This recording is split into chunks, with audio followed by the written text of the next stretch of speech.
¿Cómo le va, hermanos? Dios les bendiga. Que la paz de Dios esté en cada corazón. Hay un pensamiento muy lindo que me vino en esta semana para compartir con ustedes acerca de la cruz. La cruz de Cristo.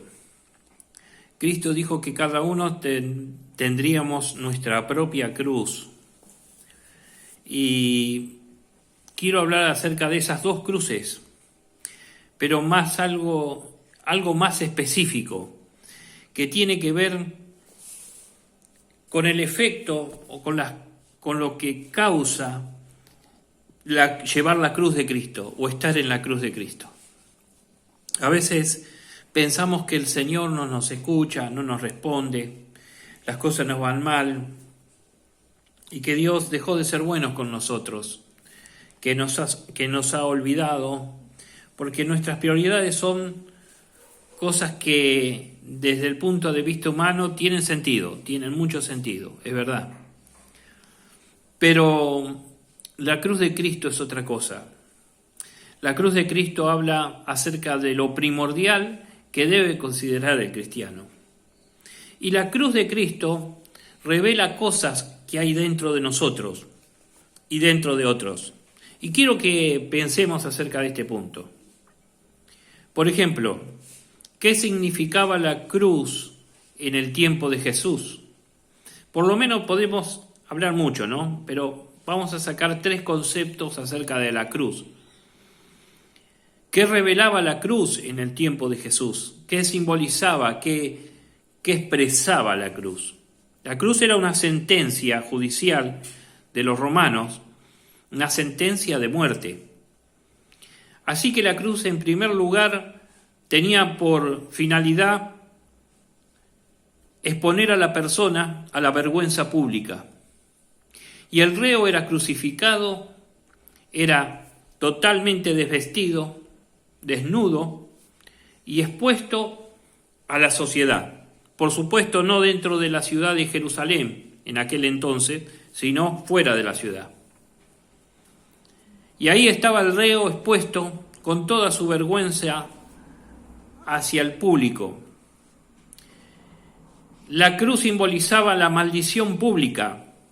En Deuteronomio 21-23 hablaba que el que era crucificado, era colgado, era maldito. Era maldito. Así que la cruz significa la vergüenza y la maldición pública. Y por ser la vergüenza y la maldición pública, nadie quiere estar al lado de un crucificado. Nadie quiere contarse con los crucificados. Nadie quiere ser parte de ese mundo del crucificado. Y por último, como tercera parte, la cruz también era una muerte horrenda, lenta y dolorosa. Hay escritos romanos que dicen que llevaba días a veces al que los reos mueran en la cruz. A veces eran días, no eran cuestiones de hora, no todos morían como murió Cristo, sino que la muerte de cruz a veces llevaba días para que el crucificado llegue a ese punto o a ese desenlace fatal. Así que la muerte revelaba cosas horrendas, la muerte de la cruz. La cruz revela cosas tremendas. Y nosotros podemos ver cosas impresionantes que reveló la cruz. La cruz reveló, por ejemplo, el amor de Dios, cosa maravillosa ante de todo, ¿no? El amor de Dios hacia la humanidad, el amor de Cristo.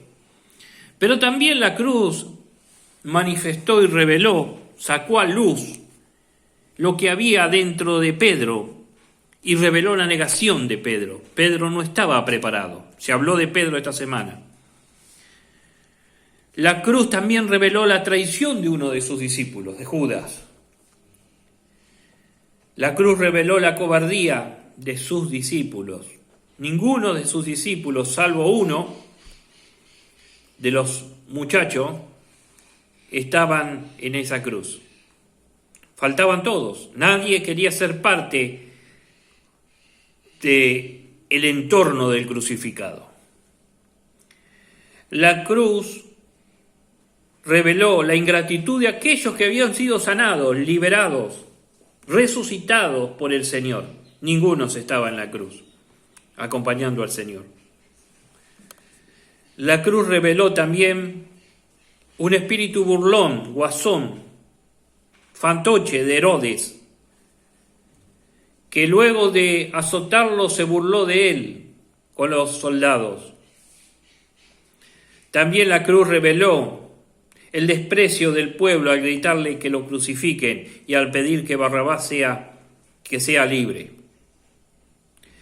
Cada vez que nosotros pensamos que nuestras rebeliones, que nuestra forma de pensar, que nuestra personalidad va delante de la cruz, nosotros pedimos a Barrabás. Nosotros pedimos a Barrabás y crucificamos al Señor, porque Barrabás representa eso. La cruz reveló también el odio y la maldad de la religión de aquel entonces. Los sumos sacerdotes, Anás y Caifás, que eran sumos sacerdotes de la rama de los saduceos, ellos odiaron al Señor. La cruz reveló eso en público. Hasta ese momento estaba oculto, no todos lo sabían, pero la cruz reveló eso, dio a luz, sacó a la luz ese odio y ese homicidio dentro de esos hombres. Pero la cruz también reveló el corazón de una madre como María, que estaba un imperio y estaba un pueblo y estaba la religión y estaban todos en contra del Señor, pero la madre estaba en la cruz. La cruz revela el corazón de una madre. Es algo bueno. La cruz también reveló el corazón de aquellos que son capaces de cruzar todas las fronteras, todas las limitaciones para llegar a la cruz de Cristo. Y ahí estaban principalmente las mujeres, las discípulas del Señor. La cruz reveló el corazón de un joven, el más chico de todos los discípulos, pero el corazón más grande de ese discípulo, el corazón de amor. San Juan 19, 26 y 27, Juan mira a los pies de él, Jesús mira que está Juan a los pies de la cruz y le dice: a partir de este momento María va a ser tu madre. Y a María le dice: a partir de este momento Juan va a ser el encargado. De alguna forma Jesús estaba revelando el corazón de Juan de un hijo. Jesús tenía que dejar a un hijo al lado de María. María necesitaba un hijo.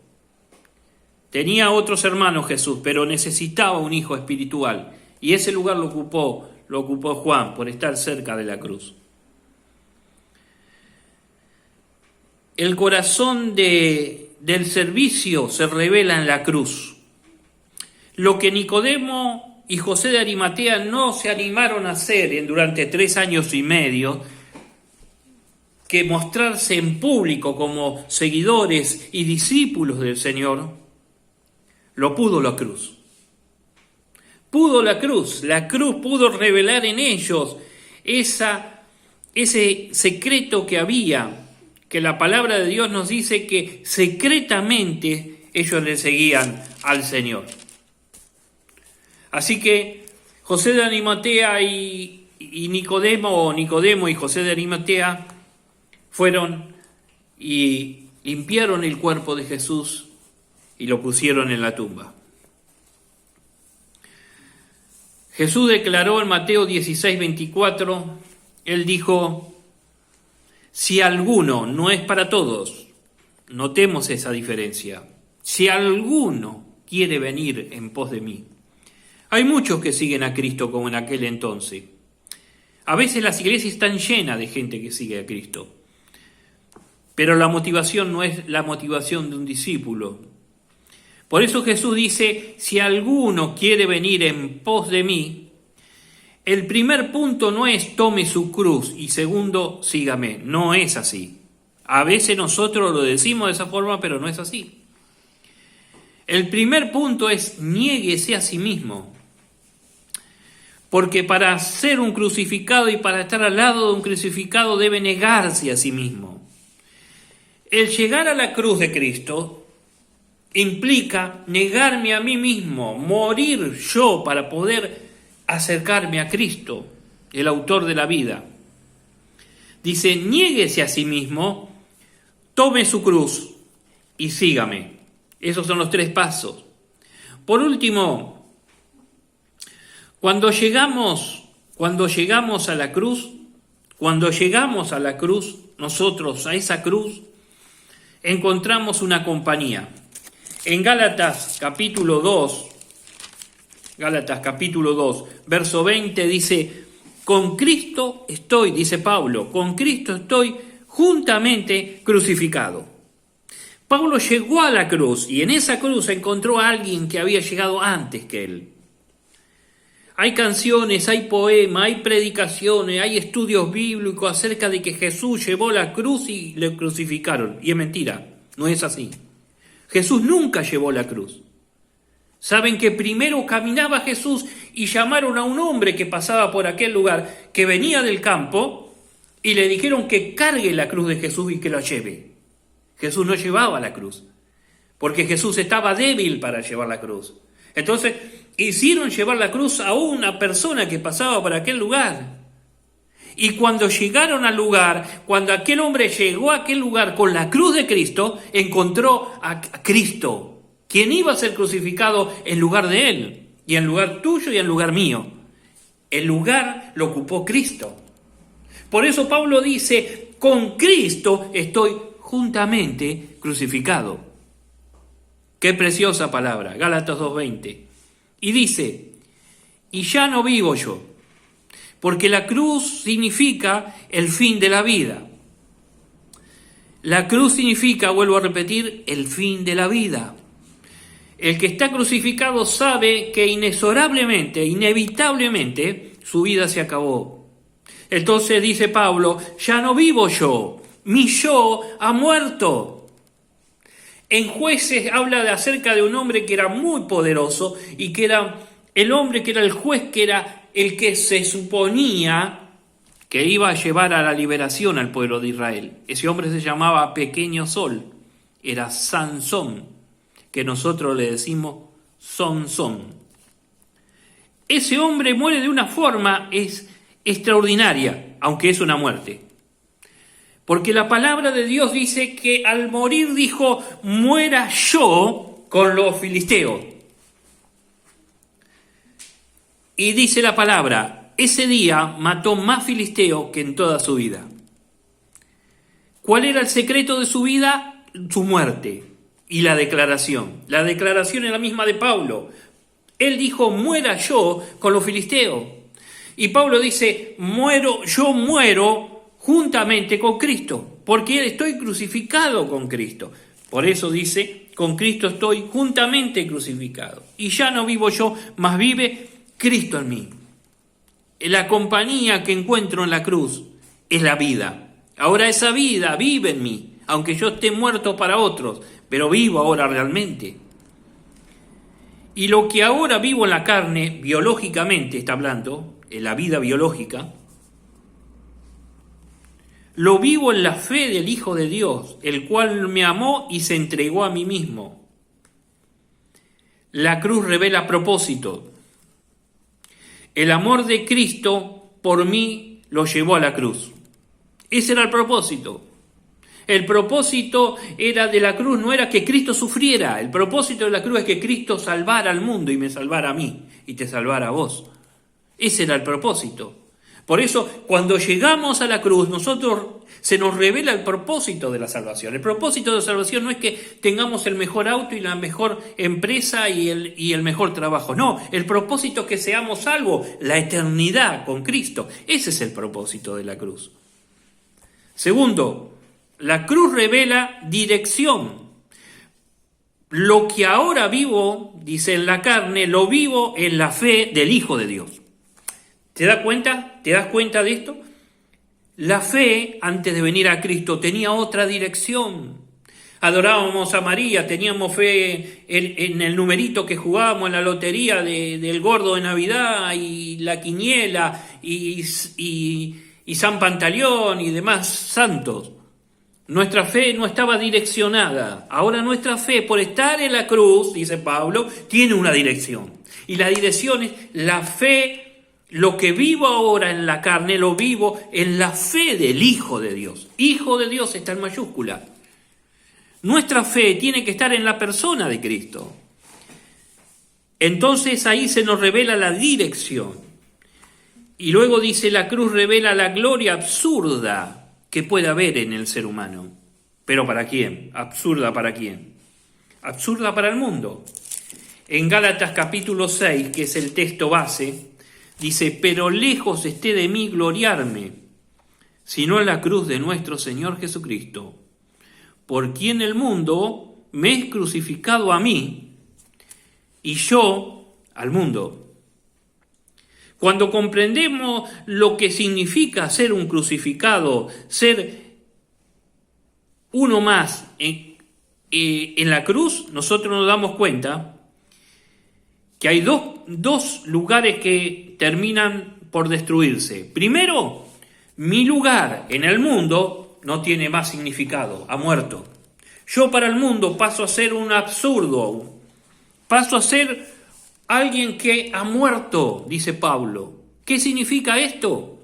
Que ya no me puedo gloriar de las cosas que se gloria el mundo. Ya no puedo andar como el mundo, no puedo pensar como el mundo, no puedo tener la filosofía del mundo, no puedo ver lo que ve el mundo, no puedo cantar lo que canta el mundo, porque para el mundo yo soy un extraño, porque estoy con Cristo en la cruz. El que estaba en la cruz era un extraño, era un maldito. Para el mundo yo no tengo sentido.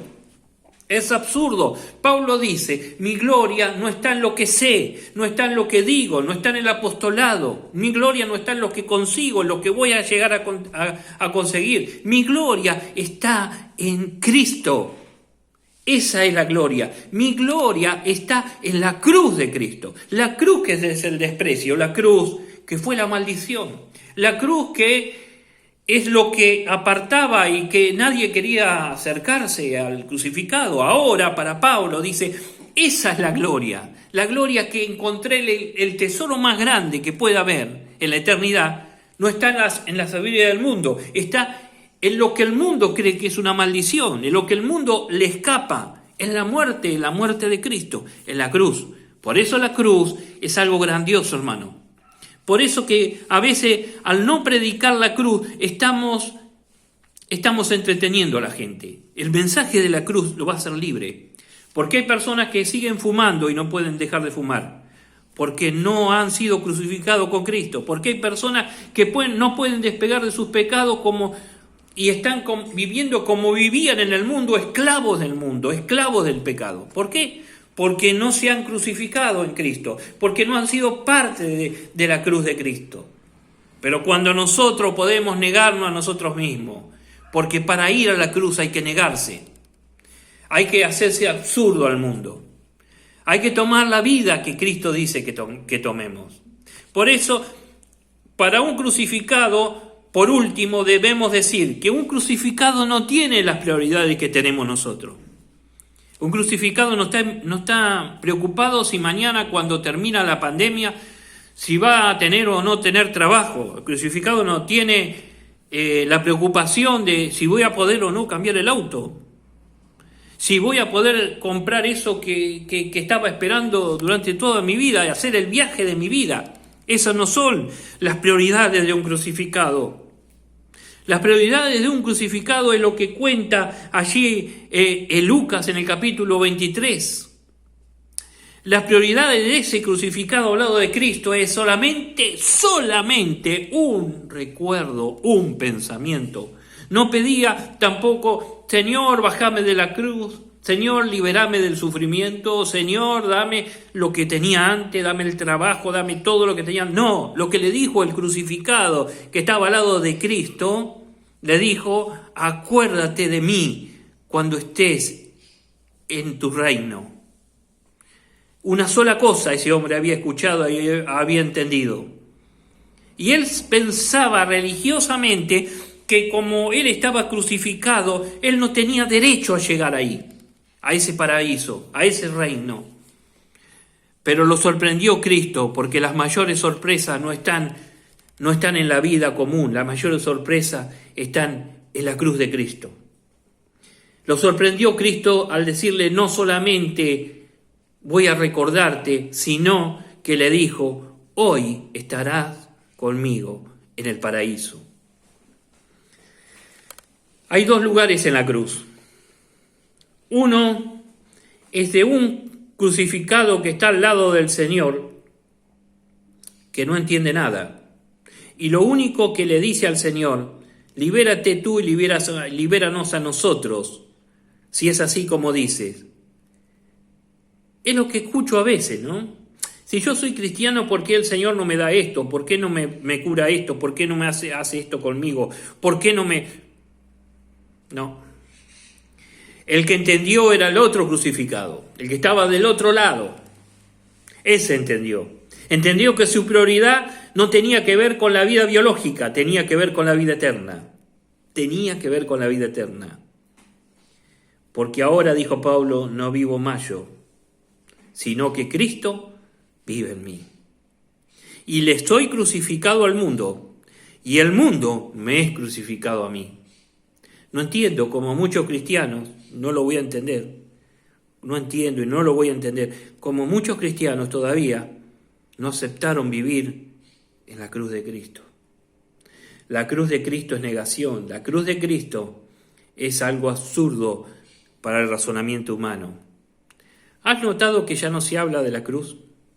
Hasta se rechazan las canciones de la cruz. Hasta se rechaza la idea de la cruz. Hasta ha vuelto a ser la cruz en estos tiempos el significado, el simbolismo que tenía en el Imperio Romano y para los judíos de aquel entonces.